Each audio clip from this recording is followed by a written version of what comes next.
Okay, in today's episode, guys, I'm going to be showing you how I would build a program from scratch using Train Heroic, which is what we use to build programs for clients.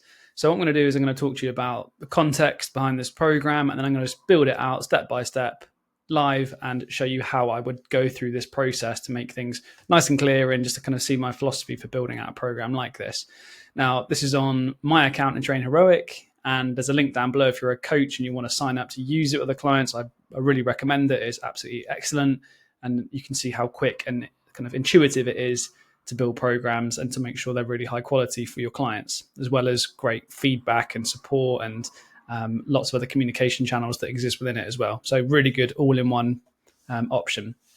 So first of all, if the context for this was in season, let's say, so going into September, the start of the hockey season, what we're going to look to do is build out a program that's going to give myself, in this case, 2 strength sessions per week. And I'm going to aim to do also 2 sort of top-up conditioning sessions in the week as well. And because it's the season, they're going to be shorter, more intensive, and we're going to be kind of bolt them onto when typically you're going to be doing your hockey sessions in the week as well. So rather than trying to add more sessions to the week, if you're already going to the pitch, you can bolt those onto the beginning or the end of that session for 15 to 20 minutes. And you've saved yourself another journey to the gym or another journey to the pitch. Okay, so here we go. So if I was starting off and let's say we're going to make a 4-week program here. Let's say in week 1, from the 2nd of September, I'm going to, first of all, create a session. And the context for this athlete, let's say, is that they really need to develop some capacity work. In other words, they've got markers that are quite low around the calf, the adductor, hamstring, and that kind of thing. Well, the first thing we're going to want to do if we're going to design the overall structure of the week is to, again, have that rule of 2 strength sessions, 2 conditioning sessions. We're going to build in some mobility work into each session as well. So we've got that as a kind of constant stream throughout. And within the conditioning sessions, we're also going to give some exposure to running drills so we can reinforce good quality technical work as well. So let's say that we're going to the first session here. This is the strength session. So this is going to be, we'll call this one Strength 1.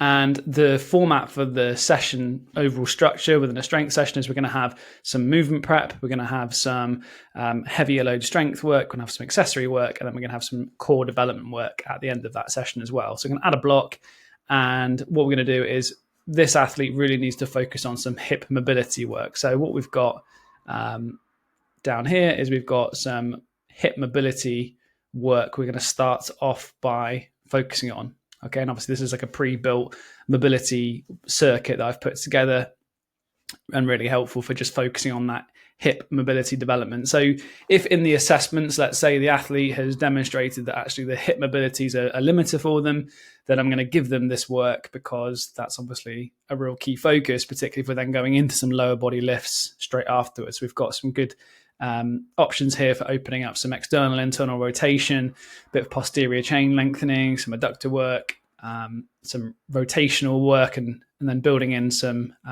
quad, hamstring, and then sort of a more integrated global movement as well to kind of bring it all together at the end there. So that would sit in the first block there, and that would be your movement prep to begin with.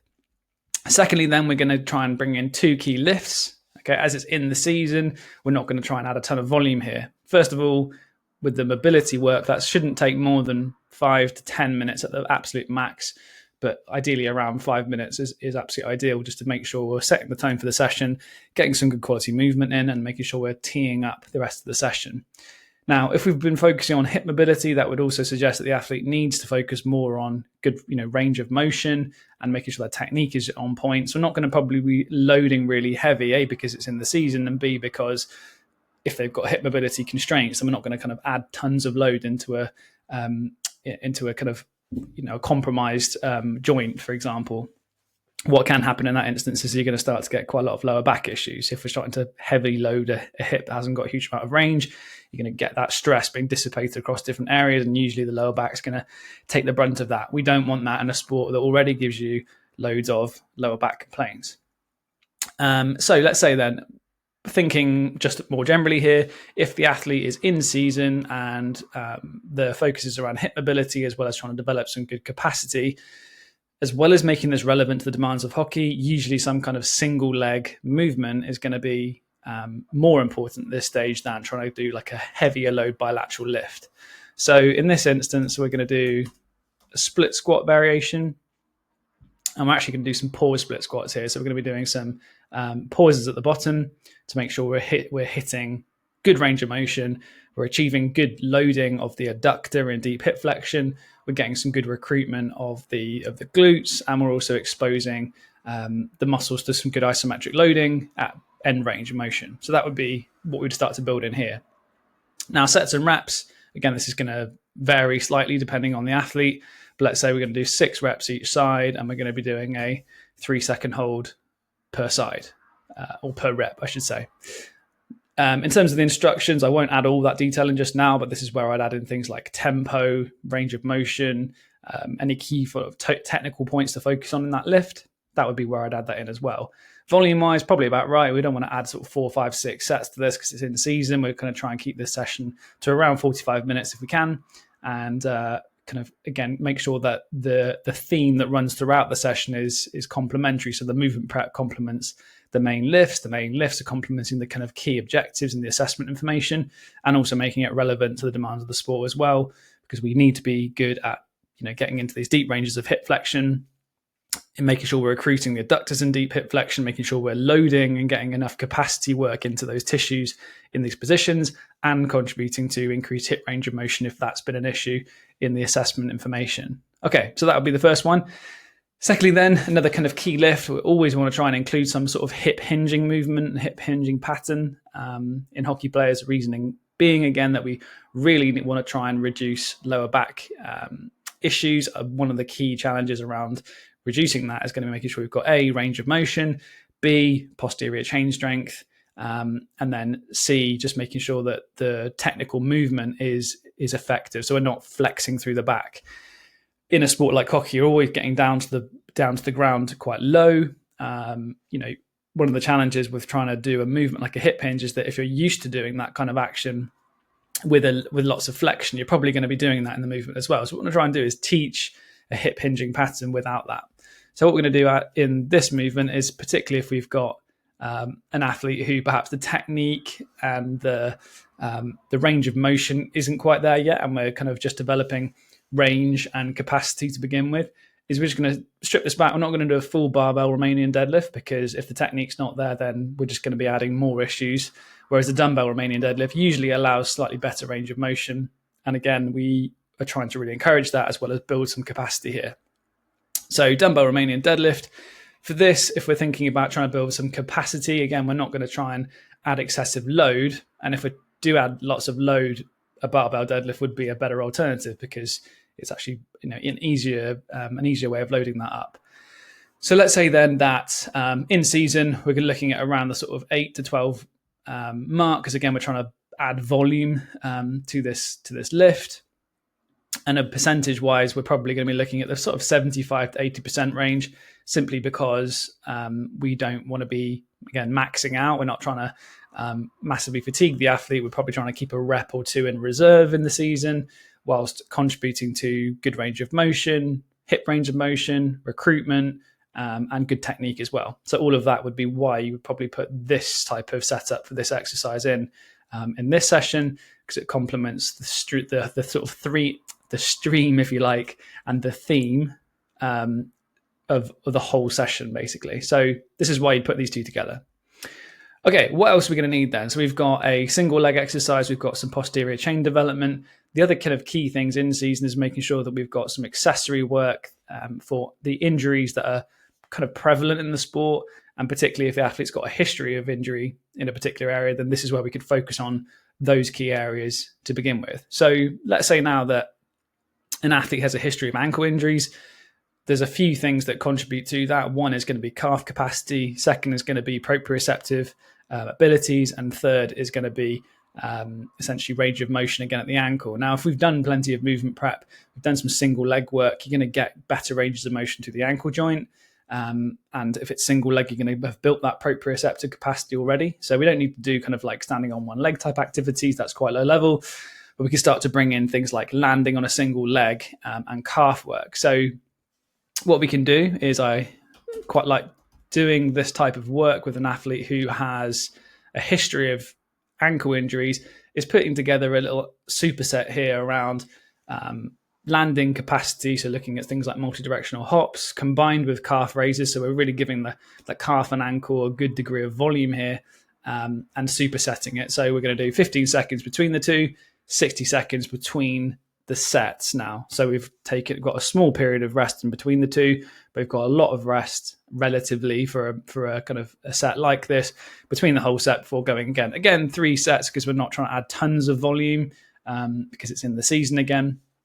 But this type of work is going to help now to reduce the risk of further ankle injuries if they have a history of that. So this athlete has got poor hip range of motion, so we've focused on that. Low tissue capacity scores, we're focusing on that. And then thirdly, a history of ankle injury. So we're going to put some exercises in an accessory section to focus around that. The other thing with this is in terms of how much load you would put for something like a single leg calf raise, usually you're looking at around 85 to 90% of their max reps repeated over a number of sets. So if this athlete could do, for example, 20 reps, then we'd probably be looking around the 15 to sort of 18 rep mark to really challenge them and keep that capacity pushing up. Because if you're way off the amount that they can do, let's say they could do 30 calf raises, this just simply isn't going to overload them, isn't going to give them enough capacity to kind of keep increasing it. So this is why we put something like an ankle superset in here. And again, let's say that this is the middle of the season, you kind of want a slightly shorter session. It may just be as simple as keeping it to these 4 exercises, and then always include some sort of core development towards the end here. Now, there's lots of ways we can build that in, and it depends on, again, the assessment score. So have they got an anterior trunk capacity deficit? Is there a lateral trunk capacity deficit? Is there one side weaker than the other, which sometimes you see with things like lower back injuries or compensatory movements? So it depends slightly on that. But let's say this athlete, again, coinciding with the fact they've had a history of poor hip mobility, perhaps they've had a bit of a lower back issue previously, so they basically really haven't taken care of themselves with like mobility and capacity work, and they haven't really made the training relevant to them as well. What we're going to do is put in a lateral trunk capacity circuit here for them, because it should be down here, lateral trunk circuit, in order to target this, because a lot of times for lower back injuries, you tend to see that athletes have kind of undertrained their lateral trunk and lateral hip, and because of that, other muscles are basically taking on more load, and the lumbar muscles are under a greater amount of stress, and therefore you're getting quite a lot of lower back issues. In terms of a circuit, this is how I would set it up. I would have a series of different exercises, probably 4, maybe 6, if you're doing a really high volume of like 300, 400 rep circuit. But if we're sticking to in season, it's probably going to be around the kind of 200 rep mark. And we're going to try and aim to do this in about 8 to 10 minutes, back to back, with about 10 seconds rest in between exercises. Both sides, if you've got a lateral, you obviously do one side, do the other, take 10 seconds, next exercise. And we keep going until we've done 200 reps of work. So that would be an example of an in-season strength session with a focus around trying to develop lateral trunk capacity, posterior chain strength, technique, ankle injury prevention, and hip mobility all in one session, which complements the demands of the game as well. So that is one example of a session. Let's say now that we've built out our first session here, and we've got all of these exercises down. That's session 1. Ideally, this is going to take no more than around sort of 45 minutes, ideally, no more than that. Next up, then, we're going to do on a Tuesday and a Thursday, we're going to give some kind of conditioning focus. So again, we're going to create a session. We're going to do a movement prep sequence to begin with, again, because that's what we need. And what I've done is I've just pre-built, it should pop up now, pre-built this conditioning session movement prep, which is, again, going to complement some of the movements we're trying to achieve on this session and are relevant, again, to the running demands. So things like a single leg RDL with a quad stretch, things like a walking quad stretch, lunging, rotating, just making sure that the hip and the thoracic are able to work in unison with good range of motion, and they're able to make sure that we're really kind of challenging this athlete's range of motion and proprioception at the beginning of the session. Next, then, what we're going to do is build in some plyometric drills and some running specific drills as well that are going to make or going to complement that and are going to focus more on the technique. So here we're going to add in a technique kind of exercise. So let's say for this one, we're going to focus around some A-skips, and we're trying to develop here the postures around this. We're going to do 2 sets over a 20-meter area, and we're also going to add in some plyometric drills. Now, again, depending on the type of the session you're looking to do, let's say we're going to do an intensive conditioning session because it's in season and this athlete needs a bit of top-up conditioning because their ability to perform repeat efforts on the pitch is quite poor. What we're going to do here is put in something which is going to complement that type of session we're going to try and do. Now, because we're going to be doing quite high speeds, it means the ground contact times are going to be low. Because the ground contact times are low, we're going to try to continue to improve that, but reinforce it in the technical drills that we're going to do during the warm-up. So something like pogos here are going to work really well because the aim of this exercise is to get off the ground as fast as you possibly can. So here we're going to do something like 2 sets of 12. We're going to superset that together. So again, these two are going to go together. We're going to focus around good postures and short ground contact times, which is going to, again, complement what it is that happens in the next part of the session.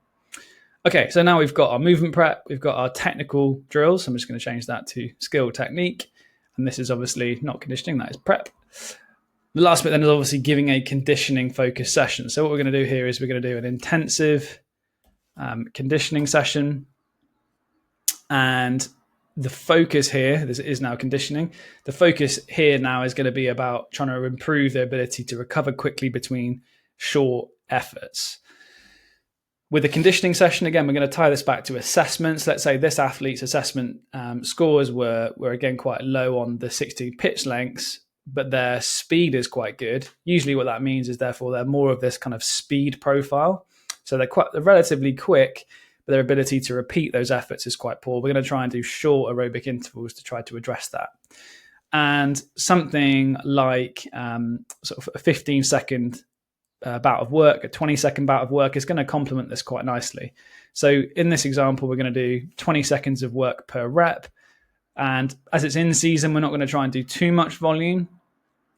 So we're going to reduce that down slightly, but we are going to do 2 sets of 10 of 20 seconds. Now, in this example, it would mean doing 20 seconds of work, resting for 20 seconds, going again all the way through for 10 reps, resting 3 minutes, and then doing the same thing again. You can play around with this. We could do, for example, 12 then 10 or 8 then 10, and lots of ways we can change the rep schemes. But for simplicity for today, this is how we would do it. What this means is with 10 reps of that's 200 seconds. So that's 400 seconds. So we're looking at about 6.5 to 7 minutes worth of work in total, with a big focus there around trying to improve their repeat sprint ability.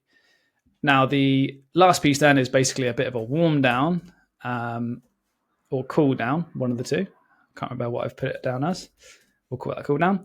And again, what we would do here is just put down like a recovery block of 5 minutes. And we just basically give a bit of a focus in this cool down. So we're going to try and focus again on maybe some static stretches, some light aerobic work, just to kind of bring that heart rate down, make sure the body is beginning to get into a recovery phase and that the athlete is able to recover quickly from that session. Okay, so that's how the loose framework of a conditioning session could look. Again, we've got our movement prep, we've got skill and technique work, we've got the main conditioning session itself, and then a bit of a cool down at the end to cap that off. So you've got 2 sessions done now. So we've got a strength session focused on those areas we've mentioned. We've got a conditioning session here. That's conditioning 1. Call that conditioning 1. And then we're going to basically put 2 more sessions in. Now, what we can do is take the same structure here into conditioning 2. But this focus is now going to be more around short, sharp, repeat sprint ability as opposed to those short aerobic intervals. We can largely keep the conditioning movement prep the same. We're going to slightly switch up the technical focus points here. So in this one, we're going to be doing some straight leg runs instead. with a similar focus. Again, the reason being is that we're trying to focus on postures and improving that kind of hamstring recruitment, where typically hamstring injuries occur in the lengthening phase. We're going to try and challenge them with some straight leg runs rather than pogos, but again, maintaining that degree of short contact times.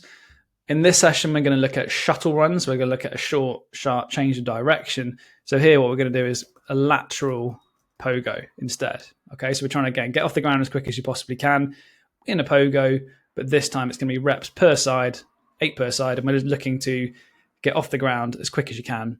And this can either be obviously a double leg pogo going laterally, or it could be a single leg pogo instead, going laterally. So that's going to complement, again, the focus.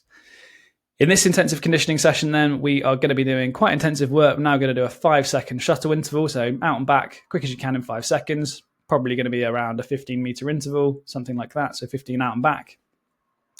Because of the nature of this work, it is much more intensive. So probably only going to be doing a short number of these, but we can do more because of that nature. And we're probably going to look to do, again, about 3 to 4 minutes recovery between, and a rolling clock of 30 seconds. So you're going to do a rep, recover for the remainder. So 5 seconds on. The remainder of that time would be 25 seconds. On 30, go again. On 60, go again. On 90, go again, until you've done 6 reps. Then rest 3 to 4 minutes and do the last 2 sets for the same recovery period again.